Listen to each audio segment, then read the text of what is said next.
तो ये कहानी उस जमाने की है जब डीमंस का दुनिया पर राज हुआ करता था और डीमन ने खाने के लिए इंसानों का कत्लेआम शुरू कर दिया, जिससे प्रकृति का संतुलन बिगड़ने लगा। जिस पर प्रकृति के 5 पहलू इंसानियत की रक्षा करने सामने आए, जिनके पास प्रकृति में मौजूद 5 अलग अलग तत्वों की ताकत थी, जो कि आग, पानी, हवा, लकड़ी और लोहे की शक्तियों को काबू कर सकते थे। और अपनी उन शक्तियों का इस्तेमाल करके प्रकृति के 5 पहलुओं ने सभी राक्षसों को हराकर उन्हें सेक्रेड श्राउडेड माउंटेन में कैद कर दिया और एक स्पेशल सील से उस पहाड़ को बंद कर दिया। लेकिन उस घटना के कई सालों बाद कुछ लोगों ने उस सील को दोबारा से खोल दिया, जिससे एक शक्तिशाली डीमन आजाद हो गया। लेकिन तभी वहां पर प्रकृति के 5 पहलू आकर उस डीमन को वापस से उस सील में कैद कर देते हैं। लेकिन उस दौरान वो डीमन कुछ लोगों को बंदी बना लेता है और उन इंसानों के बदले वो डीमन प्रकृति के 5 पहलुओं को उसे उसका बेटा वापस लाकर देने को कहता है, जो उस सील से भाग गया था। इसी दौरान एक विलेज पर कुछ डीमन हमला कर देते हैं,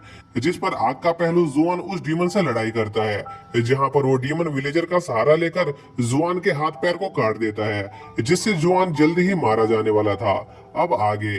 तो इस पार्ट की शुरुआत में हम देखते हैं कि वो पीकॉक डीमन को ये बात समझ नहीं आ रही होती है कि आखिर प्रकृति के 5 पहलू इंसानों को बचाने के लिए इतना ज्यादा क्यों बेकरार थे, क्योंकि इंसान भी काफी ज्यादा बेरहम जीव थे। जिस पर जुआन पीकॉक डीमन को बताता है कि असल में उनका काम प्रकृति का संतुलन बनाए रखने का है, लेकिन डीमंस द्वारा इंसानों पर हो रहे कत्लेआम की वजह से प्रकृति का संतुलन बिगड़ रहा था, इसलिए वो इंसानों की रक्षा कर रहे थे। जिस पर वो पीकॉक डीमन जुआन को उन इंसानों का असली चेहरा दिखाने का फैसला करता है, जिन्हें बचाने के लिए जुआन अपनी जान दांव पर लगा रहा था। जिसके बाद पीकॉक डीमन अपने पंखों पर मौजूद पैटर्न की मदद से इंसानों के अंदर मौजूद उनके असली चेहरे को बाहर लाने की कोशिश करता है। और जिन जिन विलेजर की नजर पीकॉक डीमन के पंखों पर मौजूद पैटर्न पर जाती है, वो लोग माइंडलेस ज़ॉम्बी के अंदर ट्रांसफॉर्म होने लगते हैं, जिनके अंदर सिर्फ गुस्सा और नफरत भरी थी। जिसके बाद पीकॉक डीमन उन इंसानों के अंदर मौजूद गुस्से और नफरत को अब्सॉर्ब करना शुरू कर देता है, जिससे उन इंसानों का शरीर धूल में बदल जाता है। और इतनी सारी नेगेटिव एनर्जी अब्सॉर्ब करने की वजह से उस पीकॉक डीमन की बॉडी बीस्ट ऑफ वॉर में ट्रांसफॉर्म होने लगती है, जिससे उस डीमन के पास एंजेलिक व्हाइट विंग्स और ब्लैक आईज आ जाती है। इसी दौरान बचे हुए विलेजर दर्द से चिल्ला रहे होते हैं और अपने घर वालों की मौत का शौक मना रहे होते हैं। इसी बीच एक ओल्ड लेडी भी अपनी पोती के मरने का दुख मना रही होती है और उन लोगों से बदला लेना चाह रही होती है जिसने उसकी पोती का यह हाल किया था। इसी बीच वो वॉर बीस्ट उस ओल्ड लेडी के पास जाकर उससे उन लोगों के बारे में पूछने लगता है, जिसका पीछा करते हुए वो इस विलेज में आया था। जिस पर वो ओल्ड लेडी उस मॉन्स्टर को एक डायरेक्शन की ओर इशारा करती है, जिस पर वो मॉन्स्टर उस डायरेक्शन की तरफ निकल जाता है। इसी दौरान हम जुआन को भी देखते हैं, जो उस डीमन को रोकने के लिए अभी भी काफी डिटरमाइंड होता है और एक मास्क पहनकर उसके पीछे निकल जाता है। इसी बीच जियाओ उस ओल्ड लेडी के आखिरी पल में उसके साथ होती है, जहां पर वो ओल्ड लेडी मरने से पहले जियाओ को उस विलेज में मौजूद किसी भी इंसान की बातों पर भरोसा करने से मना करती है, यहाँ तक कि उसके खुद के डैड की बातों पर भी, क्योंकि वो ओल्ड लेडी समझ गई थी कि वो डीमन ये सब उनके विलेज से बदला लेने के लिए कर रहा था। इसी बीच हम सिक्स्थ ब्रदर को देखते हैं, जो कि पीकॉक डीमन के हिप्नोसिस अटैक की वजह से एक ज़ॉम्बी बन गया था और उसे वापस नॉर्मल होने के लिए पैनिकिया हब की जरूरत थी, लेकिन उसे समय पर वो दवाई नहीं मिल पाती है और सिख ब्रदर अपने सेंस खोकर आसपास के विलेजर पर अटैक करने लगता है, जिसमें उसका खुद का बेटा भी शामिल था। लेकिन यूलिन सही समय पर उस लड़के को बचा लेता है, लेकिन तभी सिक्स्थ ब्रदर यूलिन पर अपने क्लॉ से अटैक करके उसे घायल कर देता है और अपने भाई यूलिन को ऐसी हालत में देखकर यूडैन की बॉडी जम जाती है। लेकिन वो थोड़ी सी हिम्मत जुटाकर एक लकड़ी से सिक्स्थ ब्रदर पर अटैक करके उसका हाथ तोड़ने की कोशिश करता है, लेकिन उस प्रोसेस में वो लकड़ी टूट जाती है और सिक्स्थ ब्रदर अपने दूसरे हाथ में मौजूद क्लॉक का इस्तेमाल करके अपने बेटे और यूडैन को जान से मार देता है, जो देखकर यूलिन जोर से चिल्लाता है, जिससे सिक्स्थ ब्रदर वापस से अपने होश में आ जाता है। लेकिन तब तक काफी देर हो चुकी थी, क्योंकि सिक्स्थ ब्रदर ने अपने ही हाथों से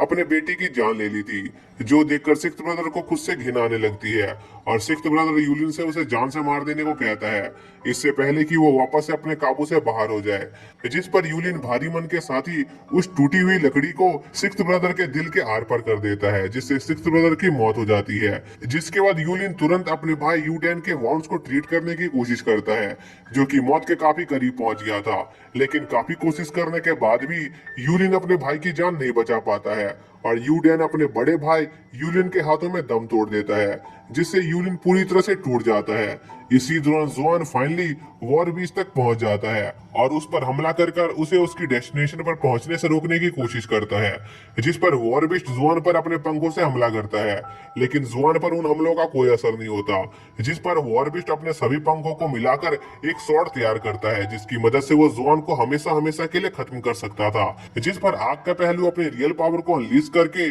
वॉर बीस्ट के उस अटैक को पूरी तरह से डिसइंटीग्रेट कर देता है और वॉर बीस्ट के दिल पर एक जानलेवा हमला करने में कामयाब रहता है, जिससे वॉर बीस्ट की सारी पावर चली जाती है और वो अपने पीकॉक डीमन फॉर्म में वापस आ जाता है। और पीकॉक डीमन के मरने से पहले जुआन उससे जानना चाहता था कि आखिर उसने ह्यूमंस को डीमंस में कैसे बदला, जिस पर पीकॉक डीमन जुआन से कहता है कि उसे इसका जवाब माउंटेन पर मौजूद मेडिसिन शॉप पर मिल जाएगा, जिस पर जुआन मेडिसिन शॉप पर जाता है, जहां का नजारा देखकर जुआन के होश उड़ जाते हैं, क्योंकि वहां पर क्विलिन का बेटा काफी जख्मी हालत में पड़ा हुआ था, क्योंकि थर्ड ब्रदर क्विलिन के बेटे के खून का इस्तेमाल करके पेनिकिया नाम की दवाई बना रहा था। इसी वजह से जुआन को पीकॉक डीमन के उस विलेज पर अटैक करने का कारण समझ आ जाता है, जिस वजह से उसे विलेजर पर काफी गुस्सा आ रहा था और वो गुस्से में उस बच्चे को वहां से लेकर चला जाता है। और हम देखते हैं कि उस हादसे में आधे से ज्यादा विलेजर की मौत हो गई थी और वो लोग अपने करीबों की अंतिम यात्रा तैयार कर रहे थे। इसी बीच कुछ विलेजर इस सोच में पड़े होते हैं कि क्या उन्हें उस पीकॉक डीमन की बॉडी को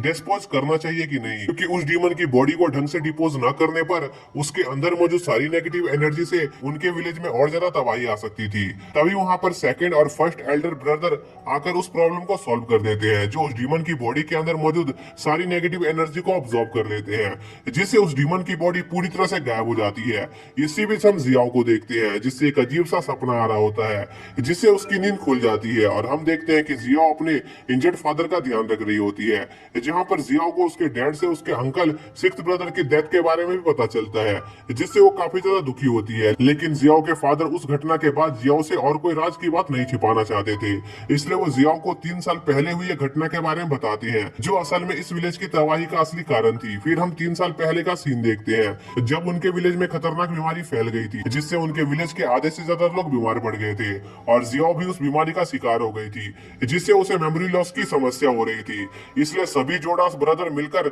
उस बीमारी का इलाज ढूंढने लग जाते हैं, लेकिन काफी लंबे समय तक रिसर्च करने के बावजूद भी उन्हें उस बीमारी का कोई इलाज नहीं मिलता है। लेकिन एक दिन क्विलिन का बेटा उनके विलेज के पास से गुजरता है, जिससे क्विलिन के बेटे का एक स्केल गलती से उनके विलेज के कुएं में गिर जाता है और उस दिन के बाद से जिन लोगों ने भी उस कुएं का पानी पिया वो लोग बड़ी जल्दी से उस भयानक बीमारी से रिकवर होने लगे। इसलिए उनके विलेजर के सभी लोगों ने क्विलिन के बेटे का पीछा करना शुरू कर दिया, ताकि वो उसे पकड़कर उसके कुछ और स्किल हासिल कर सके। और क्विलिन के बेटे के स्किल्स और ब्लड की मदद से ही बाय मिरेकल मेडिसिन पेनिकिया की खोज करता है, जिसमें हर तरह की बीमारी को ठीक करने की शक्ति थी। लेकिन उस मेडिसिन का एक काफी ज्यादा खतरनाक साइड इफेक्ट भी था, क्योंकि जो लोग भी उस मेडिसिन को कंज्यूम करते थे उनकी बॉडी में डेमोनिक पावर बढ़ने लगती थी। और यही कारण था कि पीकॉक डीमन उनके विलेज के कई सारे लोगों को इतनी आसानी से डीमन में कन्वर्ट कर पाया। इसी बीच फर्स्ट और सेकंड ब्रदर वहां आते हैं, जिन्हें खबर मिलती है कि कुछ डीमंस ने उनके विलेज पर अटैक कर दिया था, लेकिन उन्हें वहां आने में काफी देर हो चुकी थी।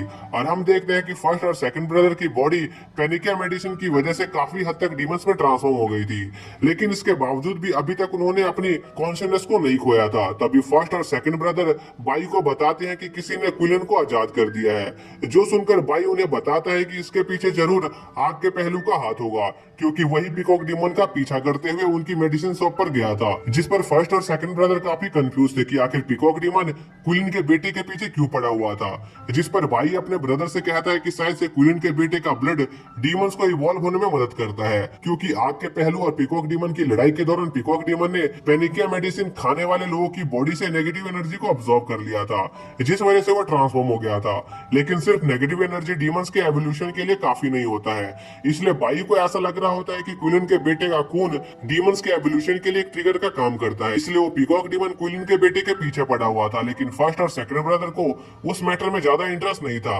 और वो बस आग के पहलू से क्विलिन के बेटे को वापस लाना चाहते थे, क्योंकि अगर उन लोगों ने जल्दी से पेनिकिया मेडिसिन को कंज्यूम नहीं किया तो वो लोग भी सिक्स्थ ब्रदर की तरह एक डीमन में ट्रांसफॉर्म हो जाएंगे। जिस पर जिया अपने अंकल से कहती है कि वो जुआन को अच्छी तरह से जानती है, इसलिए वो जुआन से उनके लिए उस डीमन को वापस लाने में उनकी मदद कर सकती थी। जिस पर फर्स्ट और सेकंड ब्रदर तैयार हो जाते हैं और अपने एक साथी को जियाओ के उस मिशन में उसका साथ देने को कहते हैं, क्योंकि उन लोगों ने अभी तक अपने आप को अपनी नई बॉडी के हिसाब से नहीं ढाला था, इसलिए आग के पहलू से लड़ना उनके लिए काफी खतरनाक हो सकता था और इसलिए वो इस मैटर को शांति से निपटाना चाहते थे। इसी दौरान हम ग्रेट सील के अंदर का सीन देखते हैं, जिससे फॉरगॉटन लैंड के नाम से जाना जाता था, जहां पर बीस्ट ऑफ इंसैनिटी को एक बर्ड से बीस्ट ऑफ वॉर के मरने की खबर मिलती है, जिस पर बीस्ट ऑफ इंसैनिटी को काफी ज्यादा गुस्सा आता है और वो सभी डीमन को इंसानों के खिलाफ जंग के लिए तैयार होने को कहती है, क्योंकि बीस्ट ऑफ इंसैनिटी का मानना था कि नेचर ने उनके साथ काफी नाइंसाफी की है और उन्हें इंसानों की वजह से उस जगह पर कैद कर दिया गया है, जबकि वो लोग बस अपने इंस्टिंक्ट्स को फॉलो कर रहे थे। इसलिए बीस्ट ऑफ इंसैनिटी अपनी पावर की मदद से ग्रेट सील को कुछ समय के लिए ब्रेक कर देती है और अपने 3 सबसे पावरफुल डीमंस को ह्यूमन वर्ल्ड में जाकर क्विलिन के बेटे को उसके पास पकड़ कर लाने को कहती है, क्योंकि क्विलिन के बेटे का ब्लड काफी ज्यादा पवित्र है, जिसकी मदद से सभी डीमंस वापस से अपनी ओरिजिनल पावर को हासिल कर सकते थे, जिसे उन्होंने हजारों साल पहले हुई वॉर में प्रकृति के 5 पहलुओं के साथ हुई लड़ाई के दौरान खो दिया था। इसी बीच प्रकृति के 5 पहलू को ग्रेट सील में हुई इस हलचल के बारे में पता चल जाता है, इसलिए वो आने वाली कयामत के लिए तैयार होने लगते हैं और इस दौरान जुआन क्विलिन के बेटे को लेकर वापस ग्रेट सील की तरफ बढ़ रहा होता है, ताकि वो क्विलिन के चुंगल से अपने दोस्तों को छुड़ा सके, जिसके साथ ये पार्ट यहीं पर खत्म हो जाता है।